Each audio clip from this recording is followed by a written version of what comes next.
பாதி கிணறை நான் விற்க தயார் என்று சொன்னார். உதுமான் அவர்கள் அதே போன்று பணத்தை கொடுத்து விட்டு பாதி கிணறை விலை பேசினார்கள். விலை பேசிவிட்டு இப்படி சொன்னார்கள், யூதனே, இந்த பாதி கிணறு ஒரு நாளைக்கு முழு நேரம் என்னுடைய பாதுகாப்பு இருக்கணும், 24 மணி நேரமும் என்னுடைய பாதுகாப்புல. அடுத்த நாள் இந்த கிணறு எல்லாம் உன்னுடைய பாதுகாப்பு இருக்கும். என் பாதுகாப்பில் இருக்கக்கூடிய அந்த நாளில் இந்த மதீனத்தில் வாழக்கூடிய எல்லா மக்களும் வந்தும் தண்ணீரை எடுத்துக்கொண்டு செல்வார்கள். யாரிடத்திலும் நீ பணம் வாங்கக்கூடாது.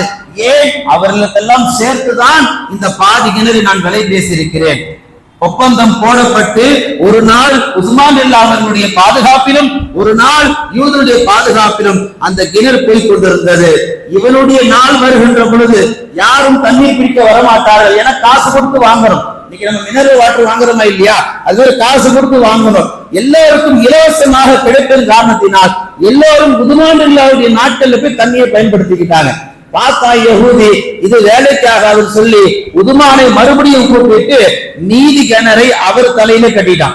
மொத்த கிணறையும் விலை கொடுத்து வாங்கி அந்த கிணறை மதீனாவிலே அங்கு வாழக்கூடிய மக்களுக்கு வக்ஃப் அவர் வாக்குக்கு செஞ்சிட்டார்.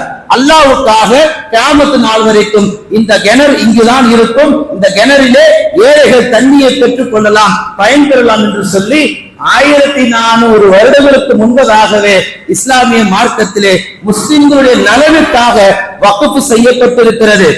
அன்றைக்கு வேண்டுமானால் எந்த ஒரு நவீனங்கள் இல்லை, தண்ணீர் அவசியமாக இருந்தது.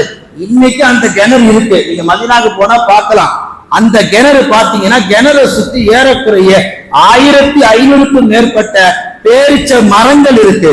அந்த 1500க்கும் மேற்பட்ட பேரிச்ச மரங்களை அங்குள்ள சவுதி அரசாங்கம் என்ன செய்து கேட்டீங்கன்னா முழுவதுமா விவசாயம் செய்து வேளாண்மையுடைய அமைச்சராக யார் இருக்கிறாரோ அவர் அதை பொறுப்பெடுத்து அதை 2 பங்கா வைப்பார். வருஷத்துக்கு அதனுடைய வருமானத்தை 2 பங்கா வைப்பார். ஒன்னு என்ன செய்வார், ஏழைகளுக்கு கொண்டு போய் அந்த காசு பணங்களை சேர்த்து விடுவார். இன்னொரு பங்கு அந்த ஷேர உஸ்மான் பேர்ல ஒரு புது கணக்கை ஓபன் பண்ணி பேங்க்ல அவர்களுடைய பேர்ல மீதி ஒரு பங்கு பணத்தை போடப்படுது. இது இன்னைக்கு நடந்துட்டு தான் இருக்குது. நாம கவனிக்க வேண்டிய செய்தி, இன்னைக்கு நிறைய பேர் அதிகாரத்தில் இருப்பவர்கள், குறிப்பாக மத்தியில் ஆளக்கூடிய ஒன்றிய அரசு இஸ்லாமிய நலனுக்காகத்தான் இந்த சட்டத்தை கொண்டு வந்தோம் என்று சொல்லுகிறார்கள் அல்லவா. முஸ்லிம்கள் எந்த நலனும் பெறவில்லை, ஒரு முஸ்லிமை காட்டுங்கள் என்று கேட்கிறார்கள் அல்லவா.